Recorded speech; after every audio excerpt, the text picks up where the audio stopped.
Okay, I'm going to tell you a story that is a lot of fun. It's about the earthquake in 2010 in Chile. Now, this earthquake was an 8.8 earthquake on the Richter scale. It is tremendously powerful. You have no idea the power of that earthquake, and I'm going to tell you all about it. Let me just say, my vision perhaps is a bit skewed because I just have to say it was one of the high points of my life.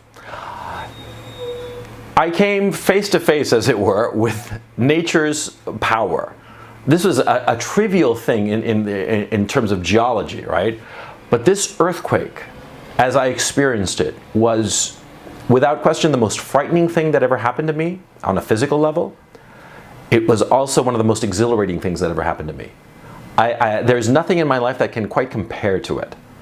Now, other people, of course, view an earthquake like this very differently. Some of them view it traumatically. Some people lost loved ones and friends, and for them, I have nothing but compassion and sorrow.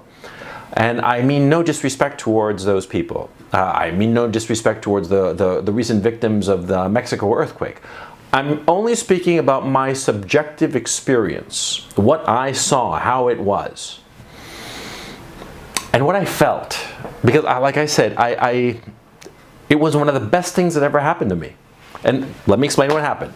Okay, so this was on a Friday night. I was at home, and at this time I lived on the 15th floor of a building, of a tower. And this tower, this building, overlooked a golf course in the middle of Santiago. Now this is important. So the bedroom had a floor-to-ceiling picture window overlooking the golf course. And I didn't have any curtains on it because it was so high up that I was guaranteed privacy, if you will. So I was in bed at 10:30 that night. Now, I was in bed early because I was under the weather. I had like a cold, it just didn't feel very good. So I'd had the opportunity to go out that night, but I decided not to, just stayed in, and I had a dog at that time, Claire. She was a mutt, like a shepherd greyhound, and she'd been with me at that time 11 years. So we go to sleep, 10:30-ish, and around 3:15, I woke up, like full on, just all the lights are on in my head, as it were. And I woke up at 3:15 and I couldn't go back to sleep. And I have no idea why. There was nothing weighing on my mind at the time. By the way, I was sleeping alone that night. I was perfectly fine. There was no reason for me to wake up at 3:15 in the morning. But all of a sudden I woke up at 3:15 in the morning. All the lights are on in my head, as it were. I just like fully revved up. And so I did the only thing I could think of, which was grab the laptop and just, cruise the internet.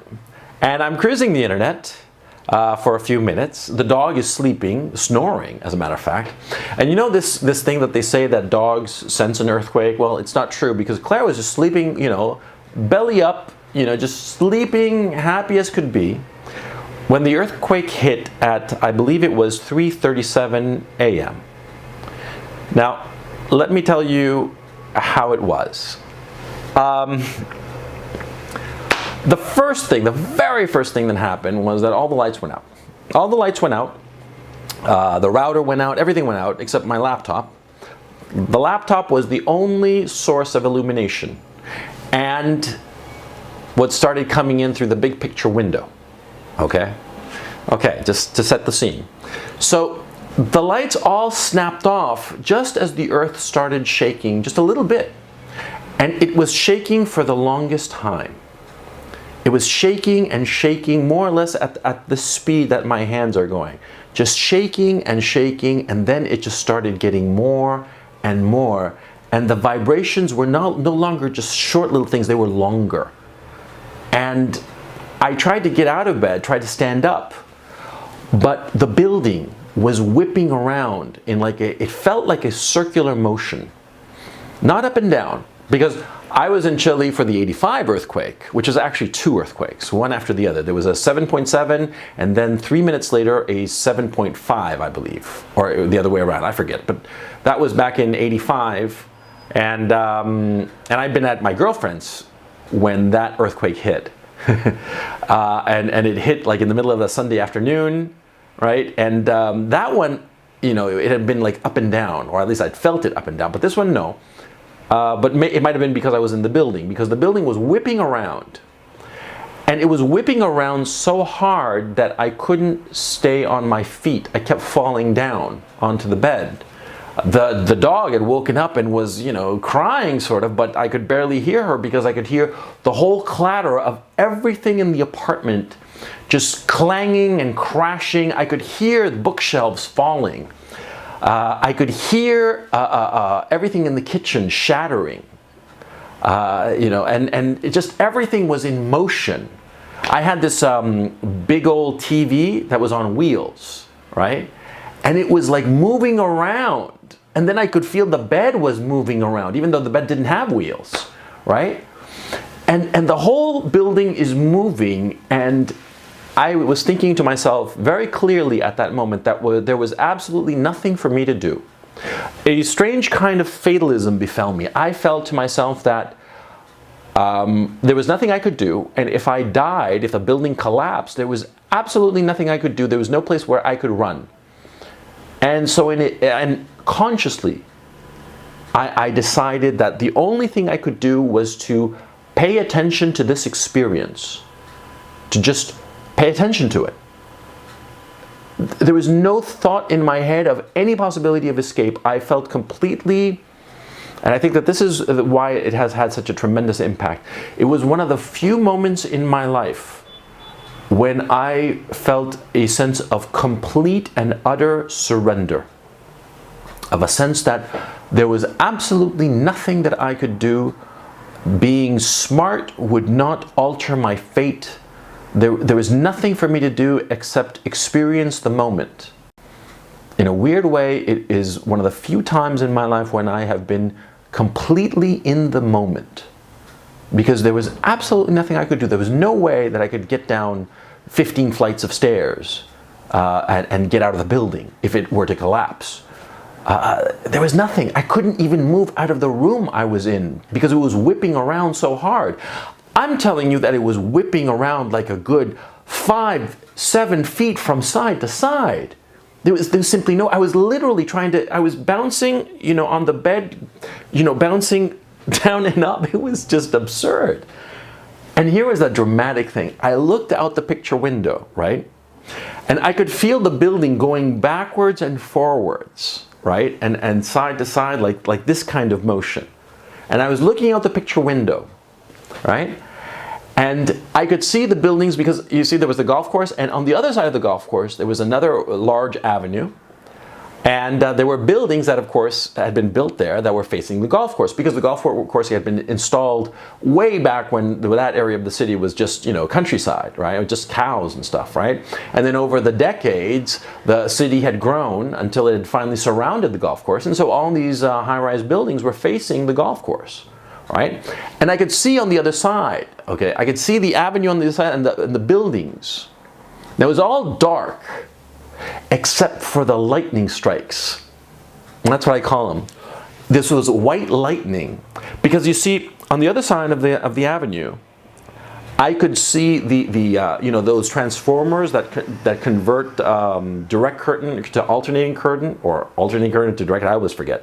Anyway, you know those big transformers, because in Chile they're on concrete posts precisely because of the earthquakes, and so they were up there on these concrete posts, and because of the movement they were shorting out. They were shorting out spectacular. They would send these bursts of white lightning flashing up into the sky. It was like these enormous, you know, photographic flashes of all these different transformers exploding, right? And as they were exploding, and as these flashes of white were happening, it was this white light flashing, like paparazzi flashes, right? I could see the buildings on the other side because they were all dark, because all the electricity had gone out, and I could see that they were moving independent of one another, right? It was the most incredible sight I've ever, it was just indescribable. Well, I'm describing it to you, but the impact of it, of seeing these enormous buildings moving, independent one of the other, and almost like seeming that they were about to crash into each other. It was incredible, right? And I could see it, and not only that, I could see that happening, but the picture window itself, which had, for over the decade that I'd lived in that apartment, the picture window was moving, right? Forward and around. The vista I was beholding was moving. It was incredible, right? And so that happened. That was going on for like, I don't know, it went on for 3, 4, 5 minutes. I forget how long it was. It seemed an eternity, and it seemed like I was in a different dimension. So as the building is moving, right, something else I started hearing were all these horns, the alarms from the car alarms. They were all like honking and honking and honking, right? But aside from that, there was no sound. Oh, well, I forgot. No, there was sound. There was the sound of everything crashing in the apartment. Yeah, that was just amazing. I could hear things crashing, and I knew what they were. That was the odd thing. I remember hearing suddenly like several like bombs like exploding from the kitchen, and I knew that I had these like a bunch of these bottles of olive oil. You know how when you have like a dinner party or something, people will come over with like either a bottle of wine or some gift or something, and for some reason a bunch of people had over the years given me olive oil, and I'm not one for olive oil, so they just collected there and collected dust, and all of a sudden the cabinet where they were was just disgorging these things, and they were shattering in the kitchen, on the kitchen floor, right? And it was extraordinary, and it went on and on and on, and then it just sort of started to peter out, and then it stopped. And it lasted, I don't know, you could look it up in Wikipedia how long it lasted. It lasted 3 minutes, but subjectively it was an eternity. And like I said, it was the 3 or 4 or 5 most spectacular minutes of my life. And then I was just standing there by the bed, frightened, but I was completely exhilarated. It was like an adrenaline high.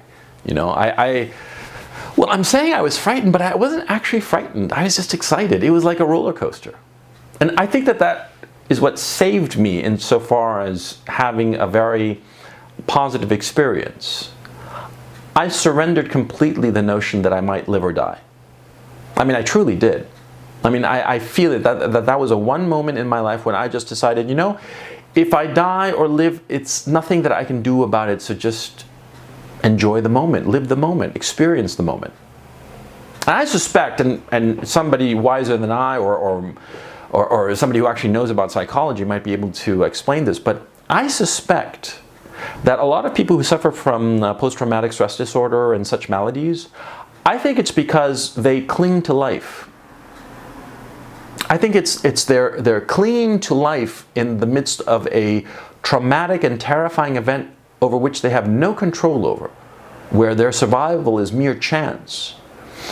I think that's what screws with their head. Whereas if you have somehow gotten to the point of surrender, I've never been one to go into Buddhism or any kind of philosophy of surrender.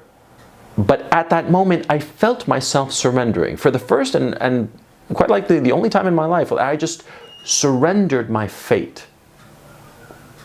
And to me, the experience, devastating though it was, in terms of the impact, it's not traumatic. On the contrary, you can tell. I'm telling you now, and I'm just thrilled by it, right?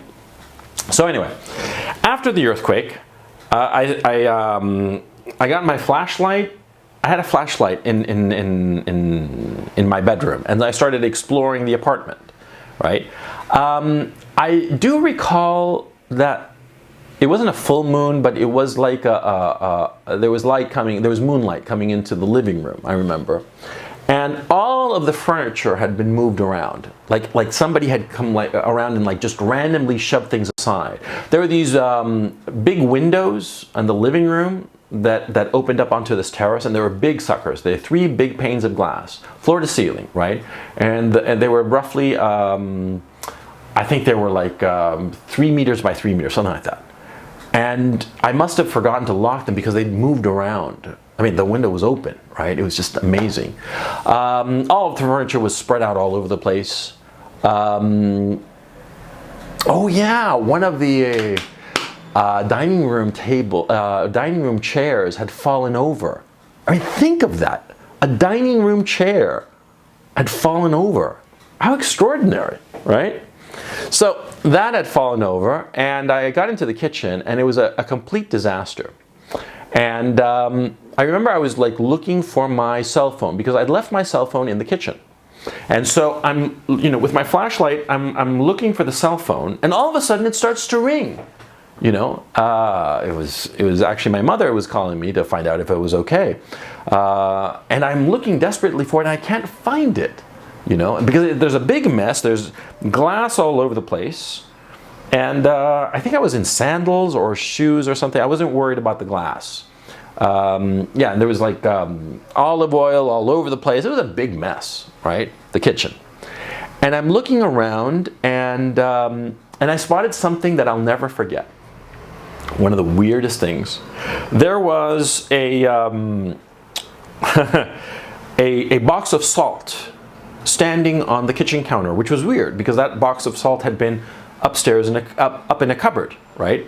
And it was standing there, right? But just standing there. It was not fallen over. But there was like a bunch of salt in a little pyramid, and I realized what had happened. The box of salt must have fallen on its side, spilling, and then somehow the force of the movement had brought it back up. The inertia, however it had happened. Because it was like physically impossible. If it had simply fallen out, there was no way that little pile of salt could have been there. And so I realized it must have fallen outside, spilled the salt, and then somehow gotten back up with, I don't know, the earth yanked it up and the inertia, and it got back up. And it was standing there in the little pile of salt. And anyway, I looked around for the phone, and I looked, and I tried to recall where it was. And then I thought to myself, could it be? Because I thought to myself, maybe it's in one of the drawers, because some of the drawers were open and some were closed. And I had recalled that I'd left the cell phone on the counter, the kitchen counter, right above a stack of drawers. And most of them were open, but a couple were closed. So I started, checking them through, and the third one, which was closed, that's where the cell phone was. The drawer must have slid open, the cell phone fell in, and then it slammed shut. And so I pulled it out, and there it was. And I tried calling people, but the lines were busy because, of course, everybody was calling the cell phones. Here's something interesting. I do not, to this day, actually know why. The cell phone towers were working. They were no problem. They were working fine. But there was no light. Now, here's another thing that was good. It was very fortunate in my building. See, my building had been built in 1980. During the Pinochet dictatorship. And now here's what was interesting. At that time, there had been a lot of terrorist activities, and the terrorists, for some reason, had this thing of putting bombs on high-tension towers. And so, periodically, you'd have blackouts in different parts of the city. I don't know why they did that, but the leftist terrorists, that's their thing. So anyway, there had been different parts of the city that would be in periodic blackouts. And I remember, growing up in the early 80s, that this happened all the time. I'm talking every week or two, and it was just annoying, right? So my building, the building I was living in 2010, it had its own electric generator, diesel-powered generator. And so what happened was that when the lights would go off, it would automatically kick in. And so, it must have been like 5 minutes after the earthquake ended, all of a sudden, bling, all the lights are on, right? And our building, because my building was the oldest building in that area, it was the only one with electricity. All the other ones didn't have electricity. But the problem is that even though it had electricity, we couldn't use the elevators for an obvious reason. You see, an elevator has a counterweight. Now, during an earthquake, the whole thing shakes, and the counterweight can easily become dislodged from the track that it's on. So you never want to be in an elevator. You never want to get on an elevator during or after an earthquake, because that counterweight, right, and it could, you know, mess up the works and all that. You're not going to die because the elevator has brakes on it, so that, you know, if the counterweight cable were to break or something like that, the thing will stop and you'll be fine. Okay, I mean, it's not possible really to die in a elevator that falls all the way to the bottom. Well, I'm sure it can, but I mean, a whole bunch of accidents have to happen for that to be a reality. And anyway, common sense tells you, after an earthquake, don't get in a fucking elevator. So of course, we couldn't use the elevator until some technician would come. So I had to walk from the 15th floor, go down the stairs all the way to the ground floor. And along the way, I went to the other apartments to check on older people, because in my building there were a lot of older people, and they were all fine, or all the rest of it. And because in Chile there are so many earthquakes, they were all used to it, or as used to earthquakes, major earthquakes, as you can possibly be. So we got to the ground floor, and it was quite something. You know, there was a oh right. As I go down the stairs, I got to like the 8th floor, I recall. And what happened was a water main had broken at that level, and there was just water just pouring down. I mean, all of the, because it was a 15-story building, right? So every floor above the 8th floor, the drinking water, thank God, not sewage, drinking water was draining out of the pipes and just flowing down, you know, because there had been a break in the main, because there was no more water flowing up. But all the water that was already in the pipes above the 8th floor just drained out and just caused like a big mess. It was a big flood kind of thing, but not a big flood. It was, you know, just an annoyance. So I got down to the ground floor, and you know, there were other, you know, homeowners, other people, everybody in their pajamas and what have you, and some of the older people were very scared, and some of them were taking it, you know, just like taking it in stride kind of thing, that it was just, you know, part of the deal. And what's interesting, that the 2010 earthquake, which was major, it was 8.8, what we felt in Santiago was roughly the equivalent of 8.4. Now, the fact that I was at the time on the 15th floor, some scientist friend said, oh, well, that would be the equivalent of like 8.9, 9.0. Well, yeah, I don't doubt that, okay? Because the building, you have no idea how much it moved. But anyway, and that was the other thing that I was sort of shocked. When the earthquake happened, and this feeling of elasticity was going on, the building feeling like it was just made of silly putty, moving around like that, you know? It's sort of like, mentally I thought to myself, the building is no longer solid. But then after the earthquake, there was this feeling, oh, the building is solid again. And it was really weird, because I would touch the building, you know, different columns and whatever, and I thought to myself, well, when are you going to be unsolid again?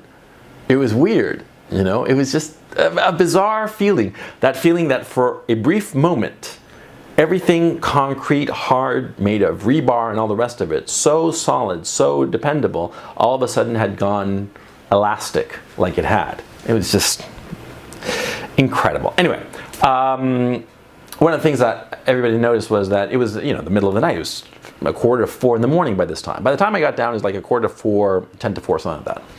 And we were sort of like organizing ourselves to see what was what. And we were very worried, because you see, the outside of the building was covered in brick, but not actual brick, because the building itself was concrete and rebar, necessary, of course, for the earthquakes, right? If it had been made of brick, it would have collapsed.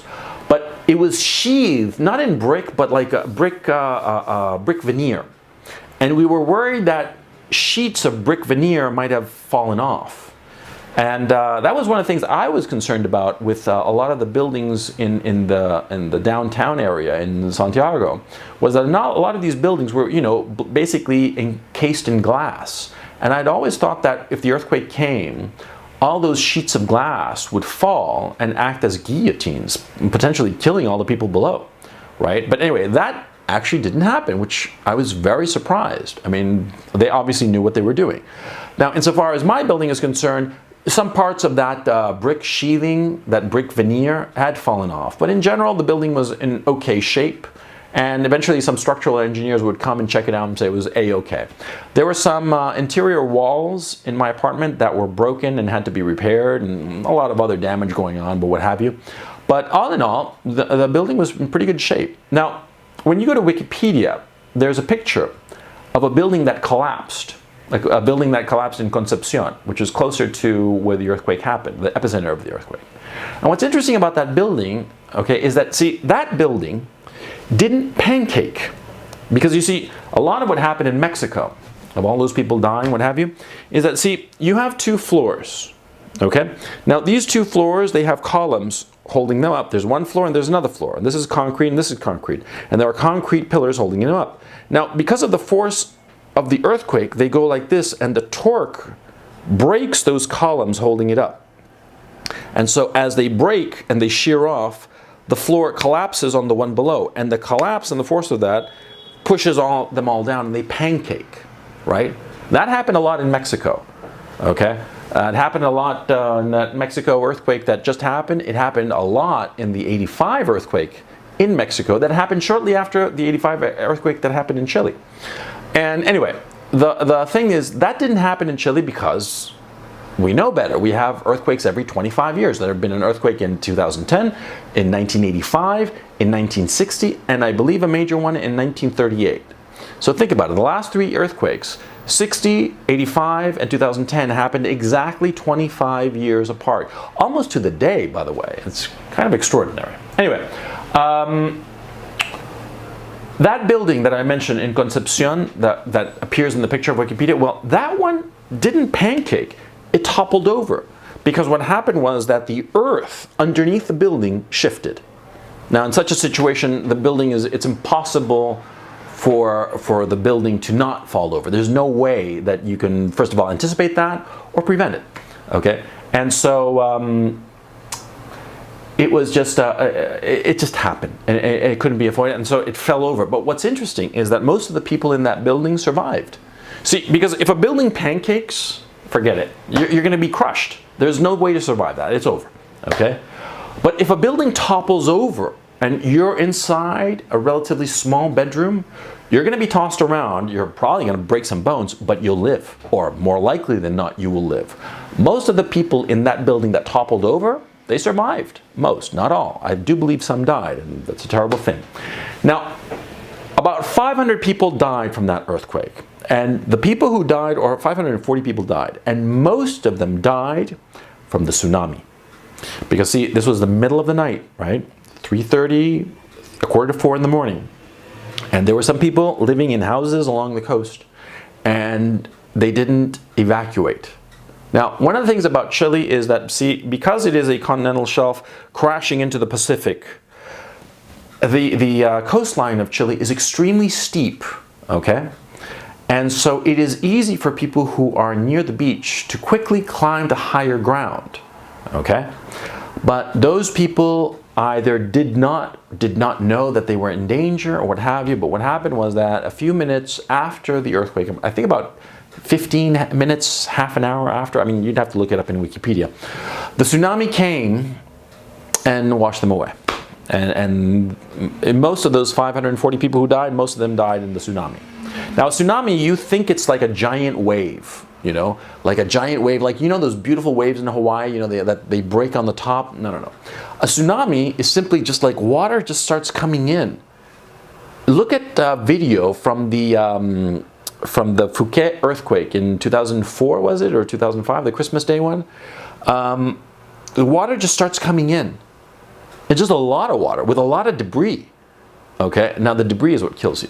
Okay, and the water starts rushing in. You get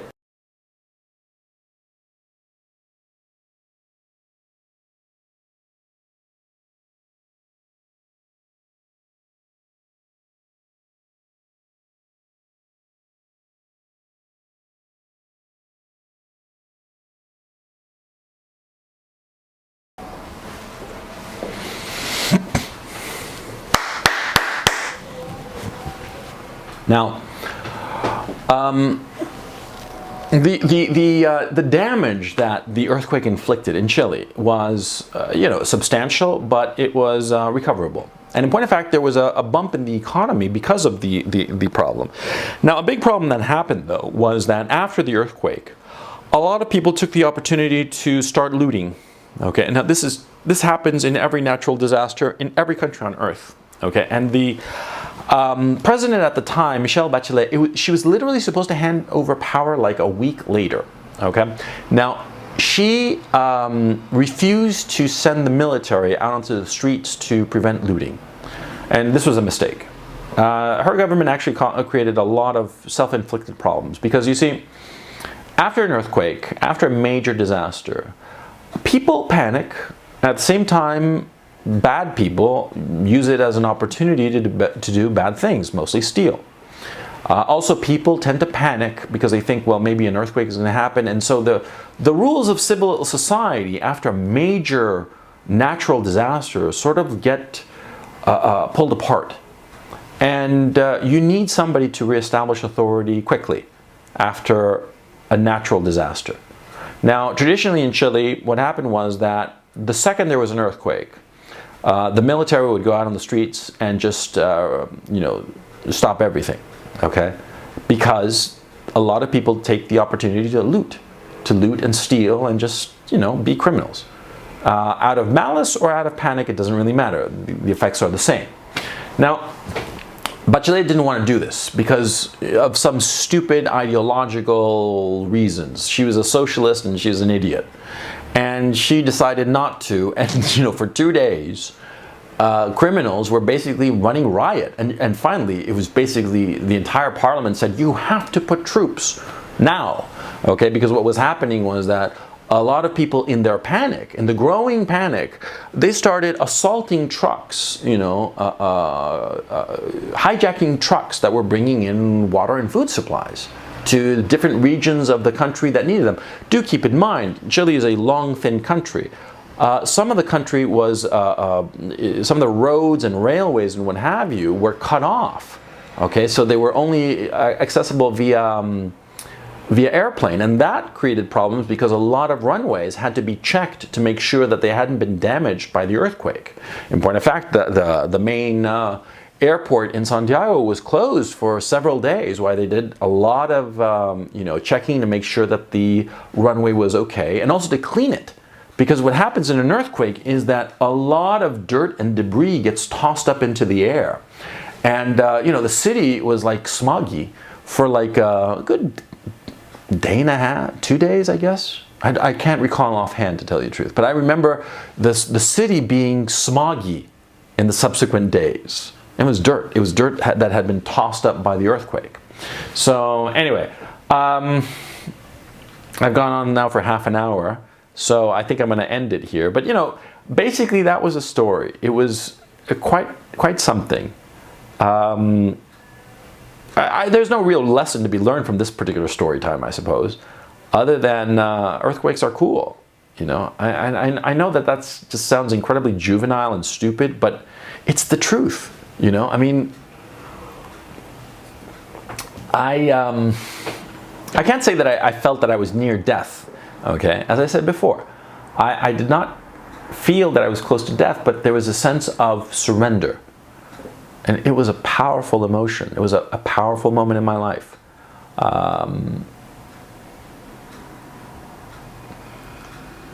Like I said, I feel just nothing but sorrow for the people who died.